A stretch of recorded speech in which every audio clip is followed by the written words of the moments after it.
जब हमारे सामने हमारी ही बुराई होती है, उस समय हमारे धैर्य की परीक्षा होती है। अपनी बुराई सुनकर अधिकतर लोग गुस्सा हो जाते हैं, लड़ाई करने लगते हैं, लेकिन ऐसा नहीं करना चाहिए।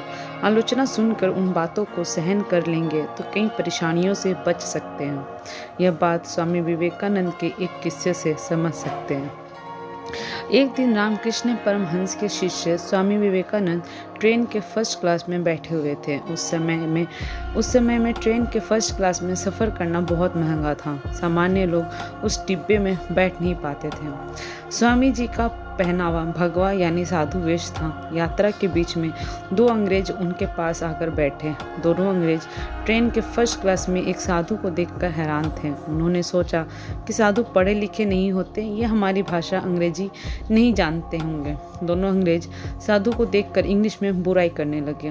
दोनों बातें कर रहे थे कि साधु धरती पर बोझ की तरह है, दूसरों के पैसों से ट्रेन के फर्स्ट क्लास में सफ़र करते हैं।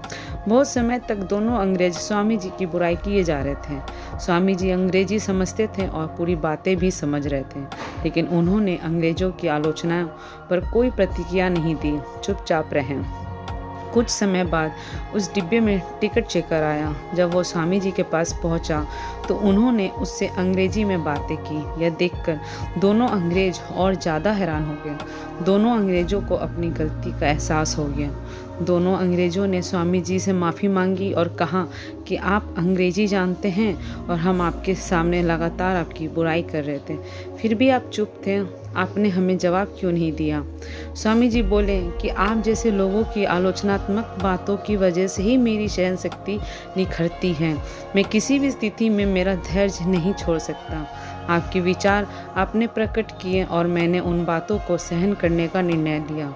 अगर मैं गुस्सा करता तो मेरा ही नुकसान होता, विवाद बढ़ता तो और भी ज़्यादा दिक्कतें हो सकती थी, इसलिए मैं चुप था।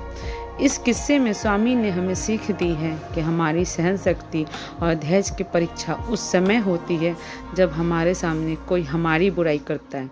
अगर हम उस स्थिति में शांत रहते हैं तो हमें कई समस्याओं से बच सकते हैं। Thank you.